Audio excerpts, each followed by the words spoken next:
Hey, welcome to my channel. In this video, I'm going to show you how we winterize our Grand Design 23 LDE camper. And I'm going to show you step by step what needs to be done. All right, first of all, the first thing we need to do is on our last camping trip, we need to rinse out our gray tanks twice. What I do when I'm at the campsite, I fill them full of water, I drain them. I fill them back full of water and I drain them. So now I know that I have two gray tanks. They're both have been rinsed twice before I get ready to store it for winter. When it comes to my black tank, I rinse it out 3 times. So once I have the gray tanks rinsed and cleaned and the black tank rinsed and cleaned, then I take it home, park it in where I normally keep it, and then I empty the fresh water tank. Normally I don't keep a lot of water in there, but I pull out the valve and I make sure that all the water in there has been emptied out completely.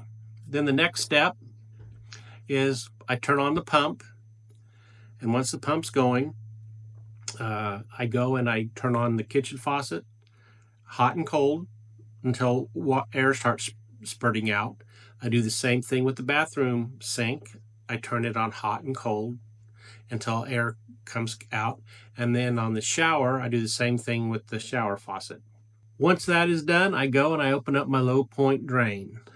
I open those up and I let gravity naturally evacuate the rest of the water that's in the system. Again, the valves are open at the kitchen, the bath, and the shower faucets. This allows gravity to naturally drain some of the water that's in there.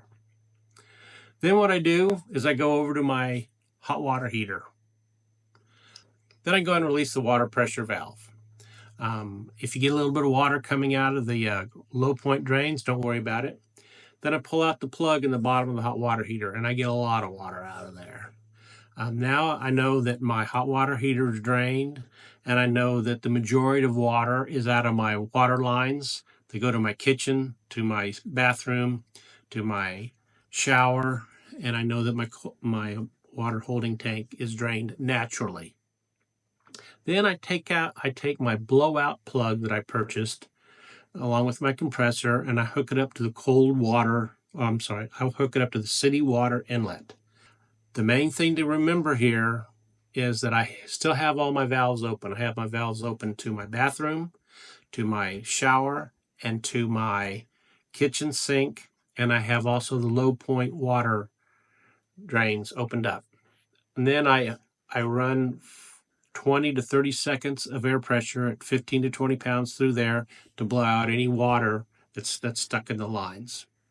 The next thing I do is I pull out that blowout plug and I hook it up to my black tank clean out, and I run compressed air through that. I only run it for about 5 seconds on the black water. That's a real short line, doesn't have to go very far, and what little bit of water it blows out goes straight into the black tank, and you know what? That little bit of water is not going to hurt that black tank if it freezes. Now the next thing I do is I go to my hot water heater and I put it in bypass mode. I go over to my pump where my water pump is, and I have a siphoning tube. Got to flip a little valve to make it siphon the water.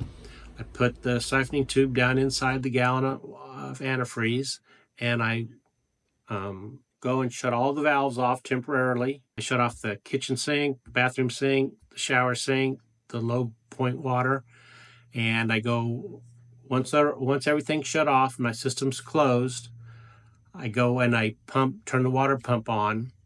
I go to my kitchen sink and I turn on the cold water till I see pink antifreeze coming out. Then I switch it to hot. Wait till the pink antifreeze comes out. Then I turn it off. Then I go to the bathroom sink. I do the same thing. I do the same procedure to the shower. Hot, cold, till pink antifreeze comes out. And then at that point in time, I have 2 water connections to the outside. So I go and I make sure that I hook those up and drain them till I see pink water coming out. On the quick connect on the inside the basement has hot and cold. I make sure that hot water, when I turn on the hot water side, I get pink antifreeze coming out, and also on the cold side I get pink water coming out.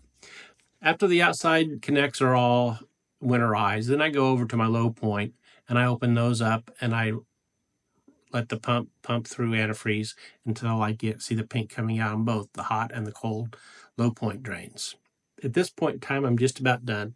I go over to my toilet and I flush it several times until I see pink water coming. I put a couple inches antifreeze in there. Then I take some more antifreeze and I pour down the kitchen sink, the bathroom sink, and the shower drain to get some antifreeze into that P-trap so they won't freeze. Once all that's done, it's winterized. And you know what? It's safe. It's not going to freeze up. You've blown the water out where you could. You've introduced antifreeze to all the other possible water lines, and it's not going to freeze. And when spring comes, you de-winterize it, and you won't even have any second thoughts about if any of your lines froze. So there we go. Pretty simple. If you enjoyed what you saw, give me a thumbs up. If you'd like to see more videos like this, please subscribe to the channel. And until we meet around the campfire, y'all take care now. Bye-bye.